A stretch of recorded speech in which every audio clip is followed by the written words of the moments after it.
Okay, folks. So I just finished reading Blaine Dassey's interview with federal investigators. Um, and I found some really interesting points that I wanted to go over because I want you guys to understand something. I read the interview with Blaine Dassey because he's about the only person, one of the few people that doesn't have a horse in this race. So, his observations are pretty reliable. Now, he was interviewed on November 13th of 2005, and he stated that him and Brendan walked home from school after they were dropped off at their bus stop, and they walked home together, and they didn't see anybody. And this was about between 3:30 and 3:40.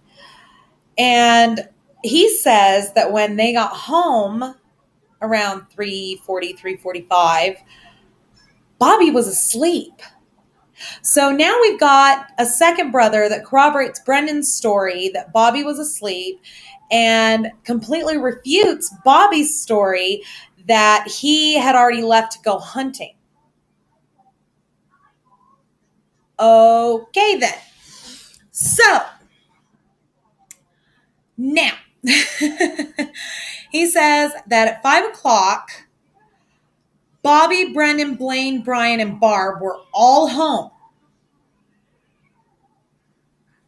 Wait, I thought Bobby said that he went hunting.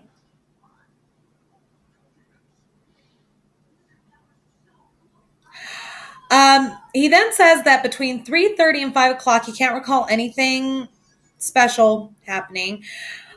He says that at 5:20, he was picked up by his friend's mom because he and his friend were going to go supervise the friend's two little brothers trick-or-treating, and that he returned home at 9:30. Now, Blaine was staying with a family friend who's also his boss during this interview, and the boss corroborated that at 5:45 he called the Dassey residence to speak with Blaine, and instead he spoke with Brendan and was told that Blaine was out. So there's another little point on that timeline, folks. You know what? I'm going to get a fucking whiteboard and start writing this shit down so that everybody can see what I'm doing here. So at 5:45, we know that Brendan was inside his own residence.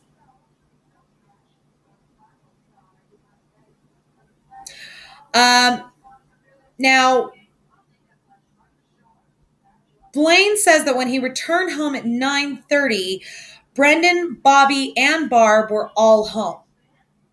Wait, I thought Scott said that Barb went to his house at 9. Which is it, Scott? Barb was your only fucking alibi, huh? But Blaine says that his mother was home.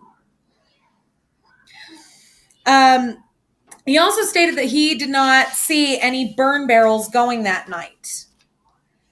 So there you got it, folks. I mean, this is a separate statement from Blaine Dassey, who has basically said, no, Brendan was pretty much home all evening. Yada, yada, yada. I don't know what happened between this time and this time because I was out, but for the time that I was there, he was there. So if he got home at about 9:30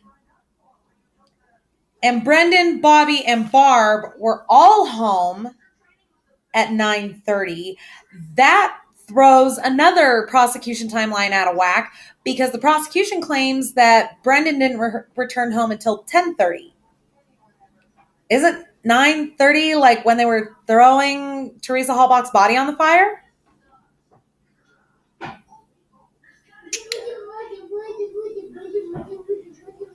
See, folks, this is the thing.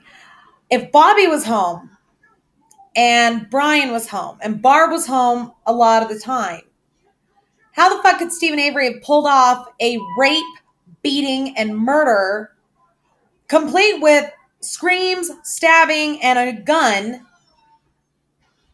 with nobody hearing anything right next door? He lived in a fucking trailer. Trailers are not known for being soundproof.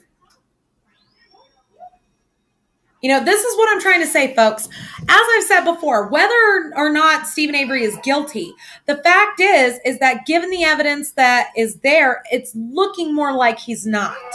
But the fact remains that even if he were, that is now a moot point, and it is completely irrelevant because the cops ran a dirty investigation.